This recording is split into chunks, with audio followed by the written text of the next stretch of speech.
हम लोग स्टार्ट कर रहे हैं आपका कौन सा मेंडलीव का मूल आवर्त नियम। फिर से वापस अगेन क्या है, पीरियोडिक टेबल का मैंने फिगर बनाई दिया था आप लोगों के सामने, आपको पता है, याद भी है शायद आप लोगों को। संख्या हमारे सामने कितनी थी उस समय? 58 कितनी थी? 58। यहाँ पर मैंने 2 बार लिख दिया था, कोई बात ना, हो गया 58 है ना। अब सवाल ये है कि अब तत्वों की संख्या कितनी है? 118 है, लेकिन तब कितनी थी? 58। अब तुम बताओ, इतना बड़ा 10-5 का, अगर जैसे मान लीजिए बाराती आ गए हमारे घर पे, ठीक है ना, पहले से बोले थे कि हम 100 बाराती आएंगे, अब तुम 300 बाराती आ जाओ, 200 बाराती आ जाओ, तो मेरी व्यवस्था तो लड़खड़ा जाएगी कि नहीं लड़खड़ाएगी? बस, लेकिन उसके बावजूद भी मेंडलीफ ने जो पीरियोडिक टेबल बनाई वो झेल गई। मतलब जिस तरह से उन्होंने समझ लो वो लगा दिया, लंगर लगा दिया, खाओ, वही काम हुआ था। अब सोच लो 58 का डबल कितना होगा? 116। 116 लगभग 116 के बराबर, यानी लगभग दूना हो गया, है ना। लगभग दूना, क्या दूना है? लगभग थोड़ी है, दूना से भी कम है, अभी दूना से ये कम है, दूना तो क्या, दूना से ज्यादा है, दो एलिमेंट ज्यादा ही है। अब ठीक से देखो कि कोई भी अगर व्यवस्था करेगा तो कितना करेगा? 58 है, मान लेता 100 आएंगे, अब यहाँ पे कितने आ गए? 118। तो कुछ चीजें अधूरी रहेंगी।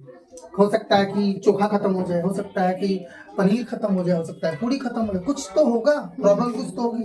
तो कंडीशन ये हुआ कि जब 58 तक वो दिए थे, तो याद रखिएगा कोई भी इनॉट गैस नहीं था हमारे पास, अक्रिय गैस था ही नहीं। जब बताओ, जब हमारा संविधान बना था, तो मैंने बताया आपको, संविधान जब बना था तो 2 ही जेंडर को लेके चल रहा था पूरा, और अभी भी देखिए कहीं फार्म भरने जाए तो 2 ही जेंडर, मेल है फीमेल है, बस, तीसरा जेंडर भी तो है, वो जेंडर को कहीं नहीं लिखा गया। लेकिन अब जो है उसमें सुधार करा गया है, थर्ड जेंडर लाया गया, तो सुधार आया तो समय के हिसाब से क्या होता है? परिवर्तन होता है। उसी तरह से जब मेंडलीव ने पीरियोडिक टेबल बनाई थी, तो उन्होंने सिर्फ जो है आपको बताया था, जो ऊर्ध्वाधर कॉलम थे, यानी जो वर्टिकल कॉलम थे, उसको क्या कहा गया? वर्ग, ग्रुप कहा गया, और उनकी संख्या कितनी थी? 8, जो कि रोमन नंबर में लिखी गई थी। किसमें लिखी गई थी? रोमन नंबर में। उसके बाद जो है आपका जो उसमें हॉरिजेंटल कॉलम थे, यानी जो 36 कॉलम थे, वो कितने थे? 12 थे, 12 थे, ठीक है ना। कितने थे? 12 थे। इन्होंने क्या करा, मेंडलीफ ने तत्वों को परमाणु भार के बढ़ते हुए क्रम में अरेंज करा। तत्वों के परमाणु भार के बढ़ते हुए क्रम में मतलब उनको जो है एटॉमिक जो वेट है उसके इंक्रीजिंग ऑर्डर में तत्वों को रखा 36 कॉलम में, मतलब हॉरिजॉन्टल लाइन में रखा। अब उन्होंने जब तत्वों को रखा तो पहले रखा आपका हाइड्रोजन, याद होगा, फिर डॉट डॉट डॉट आप लगाए थे, ठीक है ना। उसके बाद तब आ गया था आपका क्या? लिथियम आ गया। फिर बगल में आपका क्या रख गया? Beryllium, boron, carbon, nitrogen, oxygen, fluorine, ठीक है ना। उसके बाद ये 8वां नंबर वाला, ये कौन सा नंबर वाला है? 8वां नंबर वाला। उसमें हाइड्रोजन में थे नहीं, और इसमें भी क्या कर दिया गया? ब्लैंक कर दिया गया था। फिर उसके बाद आएगा, तो इसमें उन्होंने कई सारी चीजें जो है अच्छी करी थी, अगर देखा जाए ठीक से। अब आपको पुराना पीरियोडिक टेबल हो तो उसे रखिए अपने आगे, और उसमें सबसे पहला पॉइंट था कि समझ लो ये बाबा बन गए थे, भविष्यवाणी करने लगे थे, है ना। जैसे ज्योतिषी बन जाते हैं, भविष्यवाणी करते हैं, इन्होंने भी भविष्यवाणी कर दिया। कुछ ऐसे जगह जो ब्लैंक छोड़े थे, वो ब्लैंक छोड़ने का इनका कारण था कि वो कहे थे कि भविष्य में हो सकता है तो डिस्कवरी हो, खोजी जाए, और उसका जो प्रॉपर्टीज हो, फिजिकल और केमिकल प्रॉपर्टीज हो, वो वही होगा जो जगह छोड़िए वहीं पे अरेंज होगा। सबसे पहला उन्होंने करा।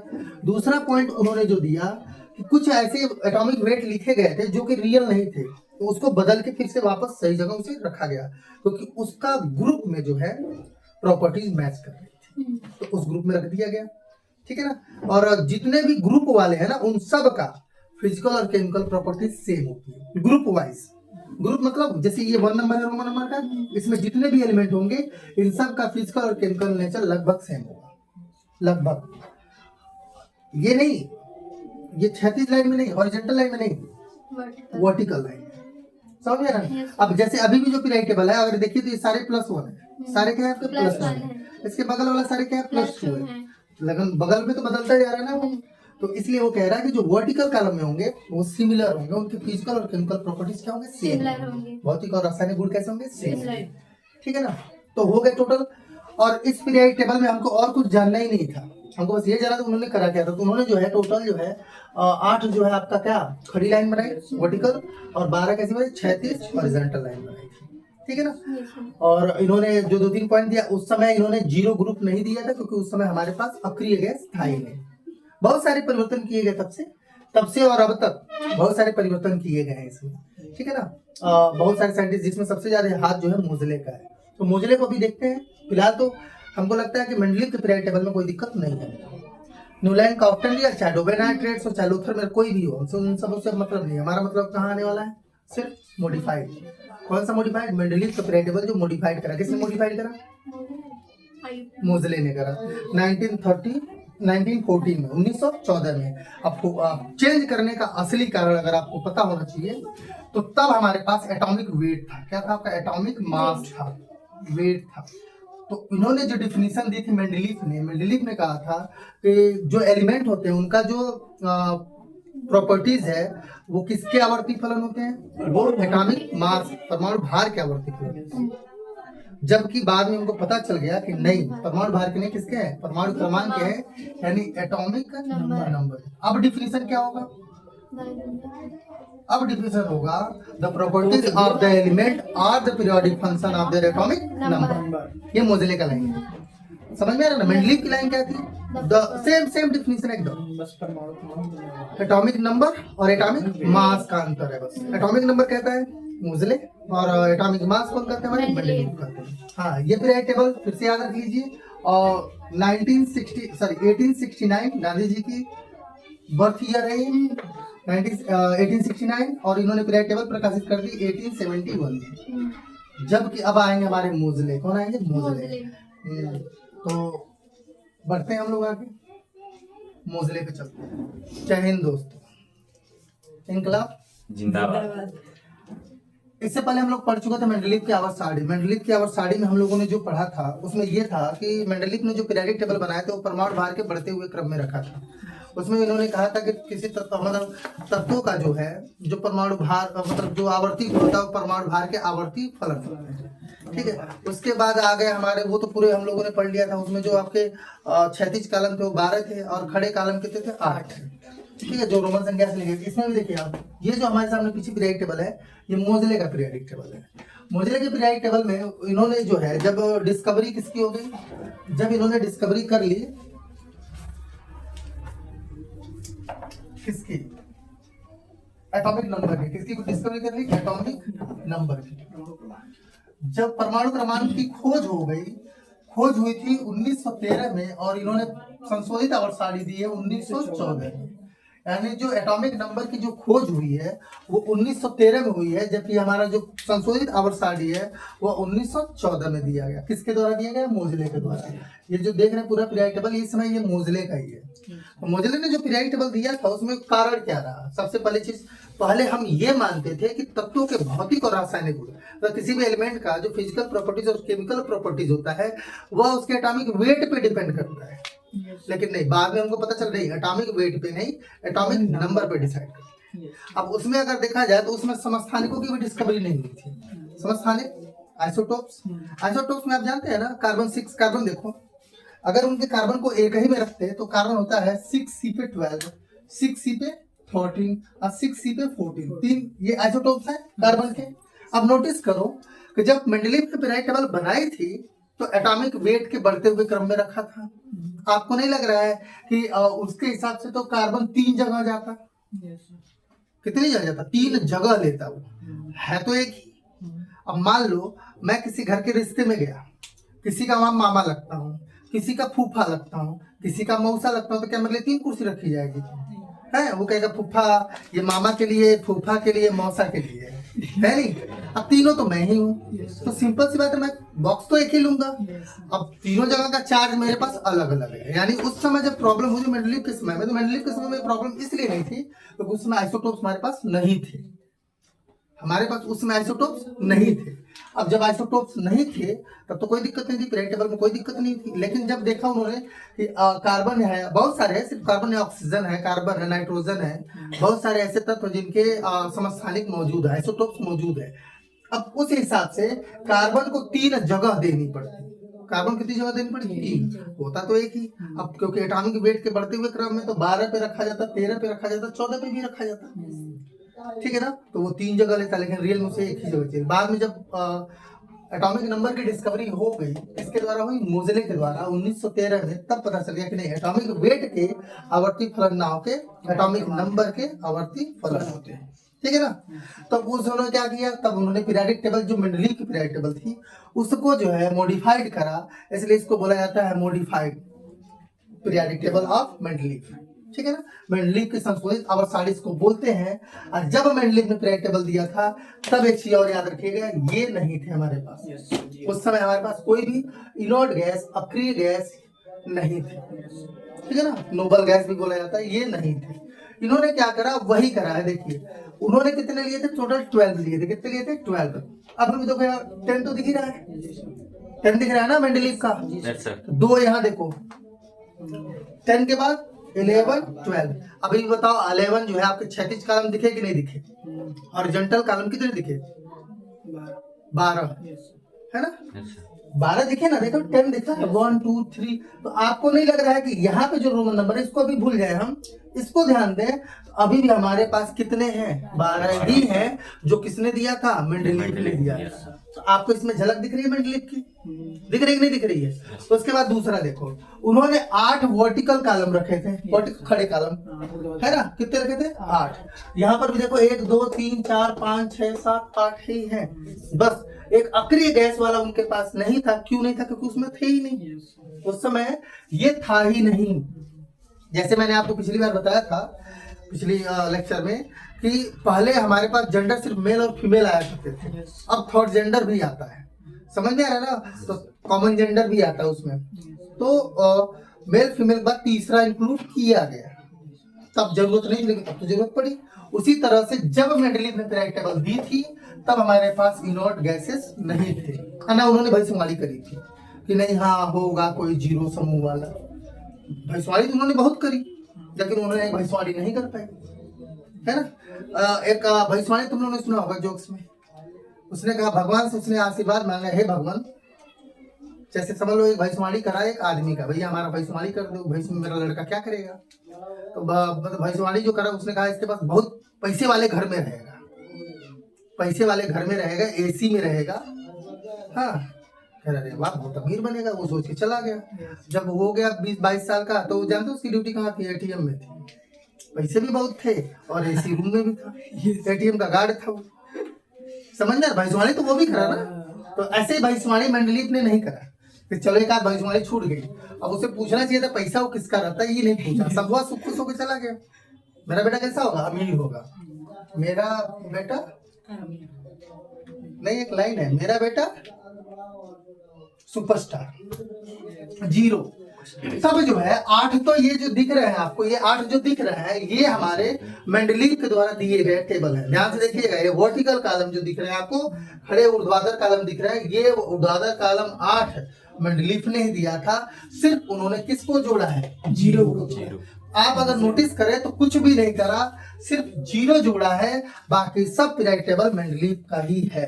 आप कोई आप सवाल इस पे कर सकते हो कि नहीं मेंडलीव का पीरियोडिक टेबल नहीं है, तो मेंडलीव का ही, इसीलिए इसको कहा गया मॉडिफाइड किया गया है। अब जैसे समझ लो कि आप बाइक लेके आते हैं, मॉडिफाइड करा देते हैं, लेकिन उसका कागज नहीं बनता है, लेकिन हाँ यहाँ पे मॉडिफाइड भी हुआ और कागज भी बना है, ठीक है।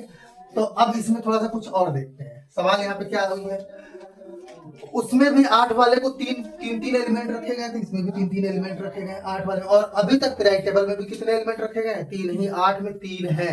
वो भी देखेंगे लॉन्ग फॉर्म पीरियोडिक टेबल जब बनाएंगे, तो उसमें भी देखेंगे कि 8 जो है कितने पार्ट्स में डिवाइड है, 3 में। फिलहाल ये जो आप देख रहे हैं, इसमें जो मैंने 3 नंबर देखे ध्यान से, कौन सा नंबर आपको देखना है, 3 नंबर। 3 नंबर लाइन, इसको सेतु तत्व या ब्रिज एलिमेंट कहा जाता है। क्या कहा जाता है, ब्रिज एलिमेंट। ब्रिज एलिमेंट क्योंकि यहाँ से 2 ब्रांच हो जाते हैं। कितने ब्रांच हो जाते हैं, 2। आप समझ लीजिए, इसको एन को मैं यहाँ रख दूं, तो इसके एक ब्रांच ए की तरफ, दूसरा ब्रांच बी की तरफ, देख रहे हो ना, ये किसमें, ए की तरफ, और ये किधर जा रहा है, बी की तरफ। ऐसे ही बी जो है आपका, सॉरी, जो Mg है, कौन है आपका, Mg है। Mg के भी कितने ब्रांच हो जाते हैं, आगे जाके 2 हो जाते हैं। एल्युमिनियम के भी कितने ब्रांच हो जाते हैं, 2 हो जाते हैं, एक इधर और एक इधर। एक ए पोर्शन, दूसरा कौन सा है, बी पोर्शन है। ये सिलिका है, ऐसा ही, और इसके भी 2 ब्रांच हो जाएंगे आपके, ठीक है। और ये फास्फोरस के भी कितने ब्रांच हो जाते हैं, 2, ठीक है। सल्फर के भी कितने ब्रांच हो जाते हैं, 2। और क्लोरीन के भी कितने ब्रांच हो जाते हैं? 2। इसलिए इनको कौन सा एलिमेंट कहा जाता है? Bridge element. ब्रिज मतलब सेतु, सेतु मतलब पुल, पुल मतलब जोड़ने वाला। समझ रहे? दो किनारों को जोड़ने वाले को क्या बोलते हैं? पुल या ब्रिज बोलते हैं। इसलिए इसको क्या बोला गया है? ब्रिज एलिमेंट, है ना? कौन सा एलिमेंट बोला गया है? क्योंकि ये जो है ए को भी संबोधित कर रहा है और बी को भी संबोधित कर रहा है। इसके पास ये जो सोडियम दिख रहा है, इसके पास इसके भी गुण पाए जाते हैं, इससे भी ये समानता रखता है और अपने बी ब्रांच से भी समानता रखता है, लेकिन ये आपस में समानता नहीं रखते। कुछ समझ में आ रहा है? ये जो आपको ए एलिमेंट दिख रहा है, इससे इसके जो करेक्ट फिजिकल और केमिकल नेचर है वो ए समूह से भी और बी समूह से भी मैच करता है। यहाँ पे Mg का ए समूह बी समूह, ए समूह बी, जो आपको ये ऑरेंज कलर में मैंने लिखा है ना, ये बी सीरीज है। कौन सी सीरीज है? बी। कौन सा है? बी, ठीक है ना? और ये कौन सी आपकी ए है? ब्लू वाले कौन से आपकी ए है? ए को मैंने लेफ्ट में रखा है, बी को किधर रखा है? राइट में। बाद में चल के यही आपके कौन से ब्लॉक बनते हैं? डी ब्लॉक बनते हैं। कौन से ब्लॉक बनते हैं? डी ब्लॉक बनते हैं। तो ठीक है, यहाँ पे रखा गया। अब बताओ, यहाँ पे जो देख रहे हैं आप, तो ये मोजले ने करा है कि एक में एक को रखा, दो में दो को, तीन में तीन को, यहां तक तो ठीक रखा है। 4 5 6 में कितने हो गए? 2 2 2 हो गए। याद रखिएगा, 4 5 6 में जो क्षैतिज कॉलम हो गए 2 2 हो गए हैं। जो समझ में आ रहा है? जैसे यहाँ पे 4 देखें तो 4 में कितने कॉलम है? 4 5, 4 और 5 2 क्षैतिज कॉलम बढ़ा दिए गए। 5 में भी 6 7 बढ़ा दिया गया, 6 में भी 8 9, यानी 3 ऐसे कॉलम है जिसको 2 2 कर दिया गया। ठीक है ना? तो 1 2 3 घट गए यहीं पे, तो जरा घटाइए तो 12 में से 3 गया, कितना बचेगा? 9 बचेगा। कितना बचेगा? 9। आपको दिख रहा है? 1 2 3 4 5 6 7 8 9। समझ में आ रहा है? ये मोजले की वजह से हुआ। किसकी वजह से हुआ? मोजले। तो मोजले को देखा जाए तो मोजले ने कितने क्षैतिज कॉलम लिए हैं? 9 लिए हैं। फिर से देखो, 7 8 9। ये जो 9 है, अब जब मेंडलीव की बात करेंगे तो कितने बताएंगे? 12। ये वाली काउंट करें 10 to 12, क्योंकि ये किसका हो गया? मेंडलीव। अगर मोजले को देखोगे तो कितना हो गया? 7 8 9। कितने घट गए? 1 2 3 माइनस हो गए। कुछ समझ में आ रहा है थोड़ा सा? तो जो मेंडलीव ने बनाया था तो उस समय उनके पास कितने थे? 12। लेकिन जब मोजले ने बनाया तो 7 हो गए। कितने हो गए? 7 हो गए। और दो जो नीचे बाहर है 7 8 9। कुछ क्लियर हो गया? तो उन्होंने 9 क्षैतिज कॉलम लिए हैं और वर्टिकल कॉलम देखा जाए 8 है ही हमारे पास, 8 तो ऑलरेडी है, 0 उन्होंने जोड़ दिया। कुछ करा नया इसमें? कुछ नहीं करा, कुछ भी नया नहीं करा। जानते हो सबसे बड़ी चीज है कि इसको बाहर क्यों रखा गया? इसका बाहर रखने का सबसे बड़ा कारण ये था कि जब हम इनको बीच में रखते हैं, लेंथेनाइड और एक्टिनाइड समूह, ये लेंथेनाइड इसको बोलते हैं और इसको क्या बोलते हैं? एक्टिनाइड। ठीक है ना? इसको बोलते हैं दुर्लभ मृदा धातुएं, दुर्लभ मृदा धातुएं। नीचे वाले का ट्रांस यूरेनिक तत्व, यूरेनियम इसी में देखिए, इसलिए इसको क्या बोला गया है? ट्रांस यूरेनिक तत्व। लेंथेनाइड और एक्टिनाइड तो है ही, जैसे इसका नाम क्या है? अल्कली मेटल है, इसका नाम क्या है? वो अभी नहीं, बाद में आएगा ना।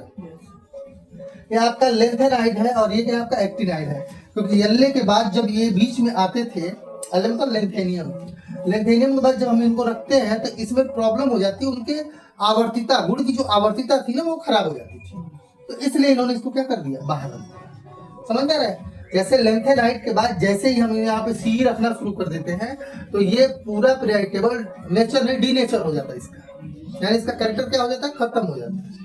लेकिन इसने इसीलिए इसने क्या कर दिया? बाहर कर दिया, और बाहर करना ही डिमेरिट हो गया इनका। किसका डिमेरिट हो गया? मोजले का। मोजले ने मेहनत करा, ठीक है, तो डी ब्लॉक को बाहर क्यों रखा? एफ ब्लॉक को, है ना? अब मेरे परिवार में मेरा भाई बदमाश हो जाए तो क्या हम उसे घर से बेदखल कर देंगे? गोली मार देंगे उसको? आपने तो वही करा। क्या करा आपने? परिवार से बेदखल कर दिया आपने। किसको?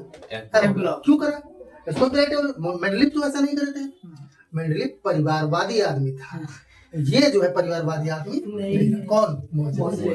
लेकिन फिर भी अरे परिवारवादी हो या ना हो, आजकल तो एकल परिवार सबसे बढ़िया परिवार, हम दो हमारे दो, तो उस हिसाब से मोजले भी सही थे, गड़बड़ कोई, है ना?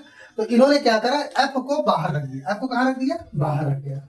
रखने का कारण सिर्फ एक था कि जब हम इसको जो है इसमें रखते हैं तो इसमें परमाणु भार के बढ़ते हुए, परमाणु क्रमांक के बढ़ते हुए क्रम में रखते हैं लेंथेनियम। लेंथेनियम का एटॉमिक नंबर कितना होता है पता है? 57 होता है। क्या होता है? 57, 57 होता है, और ये है 58। अब 58 से 14 एलिमेंट बाहर रखने के बाद तब यहाँ से स्टार्ट होता है कौन, आपका लेंथेनियम, अफेनियम। समझ में आ रहा है आपको? तो जो बीच का ये पोर्शन निकाल दिया गया है, बीच का पोर्शन जो यहाँ से निकाला गया, वहां के बाद से लेंथेनियम के बाद से ये यहाँ आ गया और एक्टीनियम के बाद से यहाँ आ गया। उसके बाद जब ये खत्म होता है तब यहाँ से फिर वापस आ गया यहाँ पर, और ये खत्म होके आ गया आपका HM के पास। तो ये दोनों जो है, ये दोनों जो बाहर निकाले गए, इनका क्या कारण रहा, क्यों बाहर निकाला गया?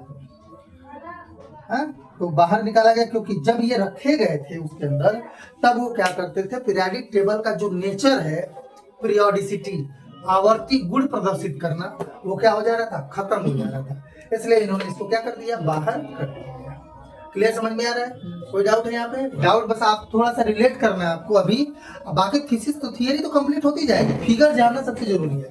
मेंडलीव ने पीरियोडिक टेबल बनाई, परमाणु भार के बढ़ते हुए क्रम में रखा, और उन्होंने 8 खड़े कॉलम लिए, वर्टिकल कॉलम लिए कितने, 8, और क्षैतिज लिए थे 12, हॉरिजॉन्टल कितने लिए थे, 12, 8 और 12 लिए थे।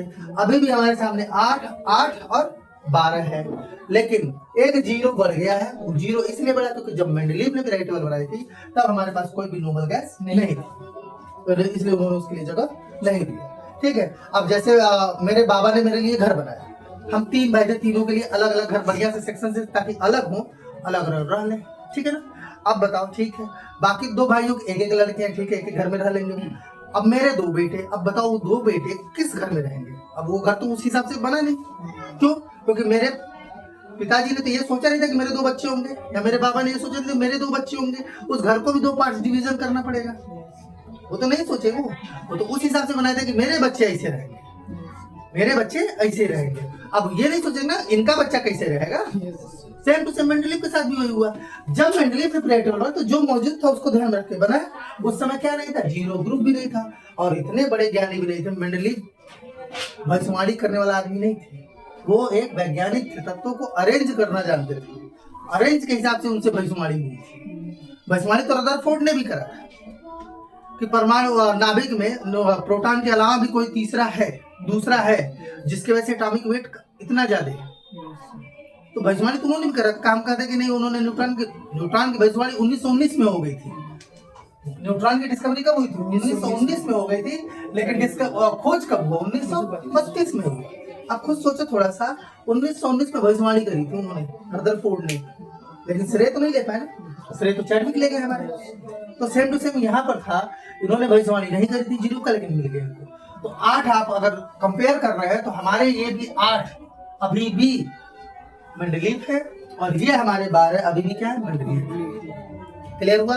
दूसरी बात, मोजेले ने क्या करा है, 1 1 1 1 2 2 3 3 4 5 6 को 2 2, जो मोजेले मेंडलीव वाले 2 2 थे, वो अकेले एक एक में डाल दिए।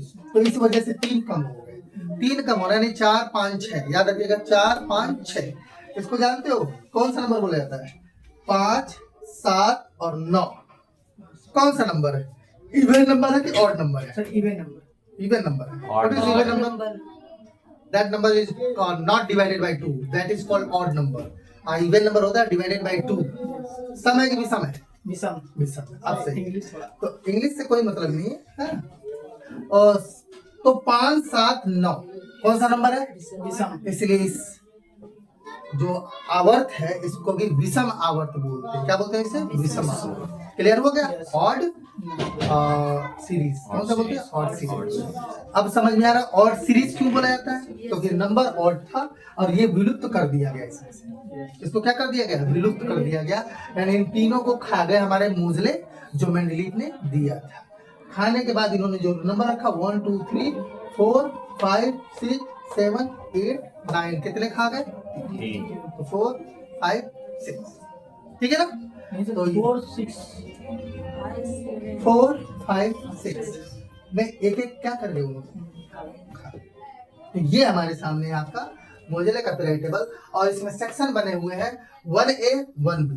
अब बात करते हैं हम इसका नंबर थर्ड वाले का। किसकी बात करेंगे हम? नंबर थर्ड की बात करेंगे। नंबर थर्ड की अगर हम बात करें सीधे सीधे, तो नंबर थर्ड वाला सारा ब्रिज एलिमेंट कहलाया जाता है। कौन सा तत्व कहलाया जाता है? सेतु तत्व कहलाया जाता है। और सवाल पूछी जाती है कि सेतु तत्व क्या होते हैं। सेतु तत्व वे होते हैं जो ए और बी दोनों के भौतिक और रासायनिक गुण उनके अंदर पाए जाते हैं या मैच करते हैं, उनको क्या कहा गया है, सेतु तत्व कहा गया है। और कौन से आवर्त में रखा गया, कौन से पीरियड में रखा गया, थर्ड आवर्त में रखा गया, थर्ड पीरियड में रखा गया। ठीक है ना। जो पोटेशियम जो रिएक्शन करता है वही कौन करता है, कॉपर भी करता है, इसके गुण सोडियम के साथ में। जैसे NaOH बनाता है तो ये भी क्या बनाता है, KOH बनाता है, और ये क्या होता है, CuOH, Cu2 का OH, मतलब ऑक्साइड को लेते हैं NaO, KO और CuO। क्लियर समझ में आ रहा है। मतलब जो रिएक्शन ये दिखाता है, दोनों दिखाते हैं, वो सोडियम भी दिखाता है। इसको ब्रिज एलिमेंट या सेतु तत्व कहते हैं। ठीक है ना। आपको आएगा बनाने के लिए तो आप इतना तैयार कर लीजिएगा। ये अगर एग्जाम में आएगा ब्रिज से, वैसे ही बोर्ड एग्जाम तो होना नहीं, लेकिन स्कूल के एग्जाम में आपको इसका हेल्प करेगा। ये आपको तैयार होना चाहिए। तो NaMgAlSiPsCl ये कौन से एलिमेंट है, ब्रिज एलिमेंट है। ये जो है दो यानी 1A और 1B दोनों के गुण इसके अंदर पाए जाते हैं, थोड़े बहुत गुण पाए जाते हैं। इसमें भी Mg पूरा हो गया। और इसको बोलते हैं लैंथेनाइट तत्व, दुर्लभ मृदा धातु है। और ये है ट्रांसयूरेनिक तत्व। ये सब जो है ट्रांस मतलब सब जो है आपके क्या है, रेडियो एक्टिव। कैसे है, रेडियो स्वतः अल्फा बीटा गामा उत्सर्जित करते हैं। तो तीनों जो है रेज जो है ये स्वतः उत्सर्जित करते रहते हैं।